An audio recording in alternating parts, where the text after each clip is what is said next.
Hi, welcome back to my YouTube channel. For those of you who don't know me, I'm Divija Bhasin. I'm a counseling psychologist and I'm also known as Awkward Goat 3 on Instagram. You can tell how awkward I am, right?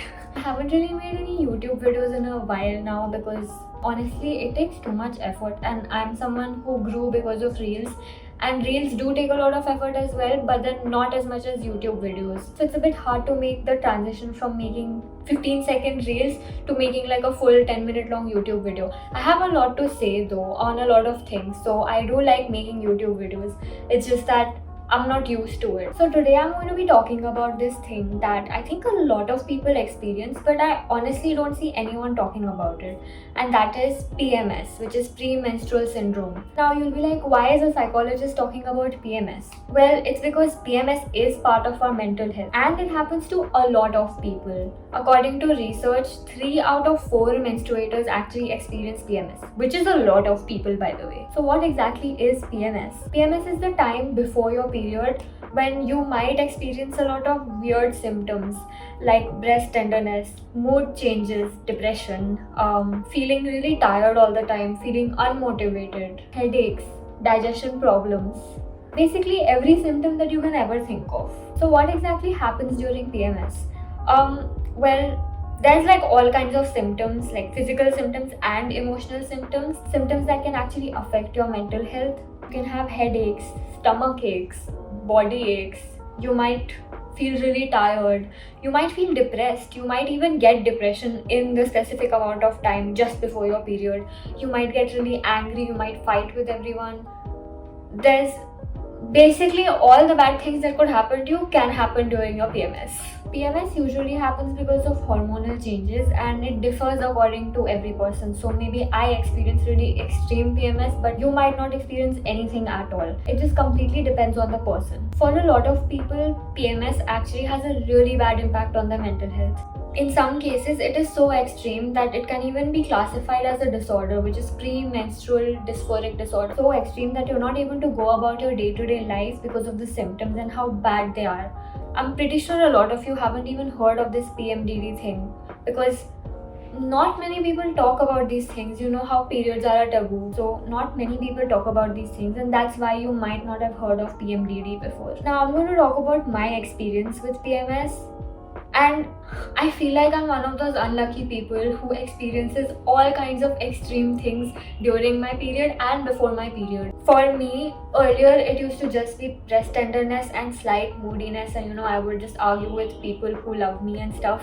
But it kept changing, and now for the past 2 years, I don't know, after COVID, for some reason my cycle changed a lot, and now I experience really horrible PMS, in the sense that sometimes I have such extreme breast tenderness that I'm not even able to change my clothes without going like, it's hurting. And not just that, I sometimes also experience what I can probably call depression. I don't feel like working at all. I don't feel like doing anything. It's like for no reason I don't feel like getting out of the bed, and I just want to not exist for a while. I just want to not do anything for a few days before my period, which is sometimes like 5 to 7 days. And then I experience the worst cramps in the world when I get my period, but then I'm also relieved because I'm no longer depressed. As soon as I get my period, I start feeling normal again, emotionally, but physically it's still really bad. And I'm pretty sure it happens to a lot of you as well, that you're not able to go about your day-to-day life because of PMS and you wonder why it's happening. Recently, I came across Proactive for Her. It is a digital clinic and they offer judgement-free, queer affirmative and accessible services across India. Their services include online consultations with their doctors and specialized programs towards women's reproductive and sexual health. I tried the service out before making a video about it, and honestly the process was so smooth because I didn't have to talk on the phone with them before booking an appointment. I don't know, it makes me feel really weird to do that. I just had to go to the website and book a slot with the doctor that I liked. When I had the consultation with her, she was really patient and did not judge me at all. She also helped me understand the reasons why I might be experiencing PMS, and she did not trivialize my problems. That is a huge deal for me. A lot of doctors in the past have been dismissive of this problem of mine and trivialized it a lot. I still haven't tried out the things that she suggested to me, but honestly, just having a space where there is no judgment and I'm able to talk about these concerns, it's a huge relief for me. It's really good to know that there are non-judgmental gynecologists out there. I definitely suggest that you go try out Proactive for Her. You can check out the link in my description to book an appointment with a gynecologist or talk to the PCOS panel. Unfortunately, because people don't talk about it, it can feel really isolating, especially. So even I have experienced this because not many people talk about this. I feel like I'm the only one who experiences it. Even though after doing a lot of research about it, I realized that it's actually very common. I'm sure you've heard of people making jokes like, oh my god, she must be on her period. And when they're making that joke, I think they're often talking about PMS. But the thing is, people don't take it seriously or they make fun of it. So sometimes I have literally heard people make jokes like, oh my god, why is she acting so bossy? She must be on her period. The thing is, PMS is not really in your control.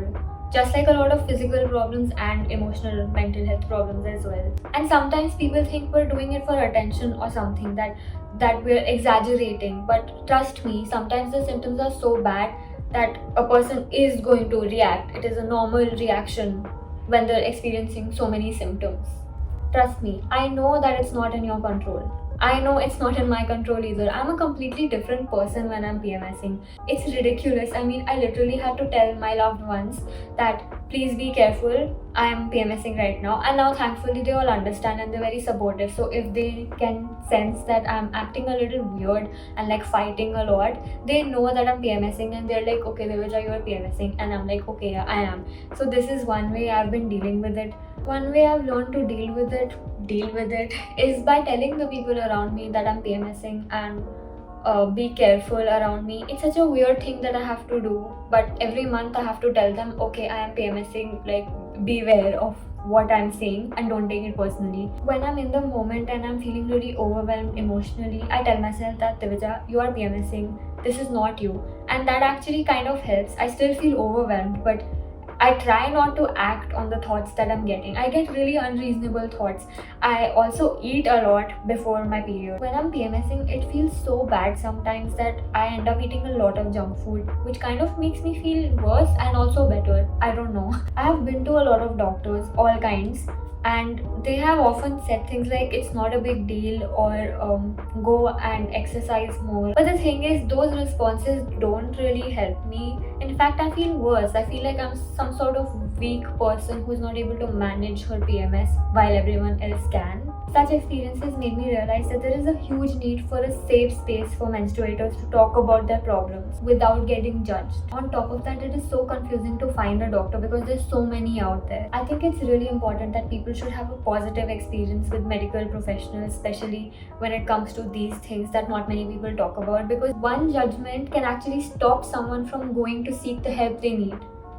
And then they end up suffering forever. That has happened with me as well. Like, I am not actively looking for any solutions for my PMS, even though it really gets in the way of my life. I just think it's really important to talk about these things because we don't talk about them, people don't give them importance. Anyway, thank you so much for listening to me talk about this. Don't forget to like, share and subscribe to my YouTube channel. Goodbye.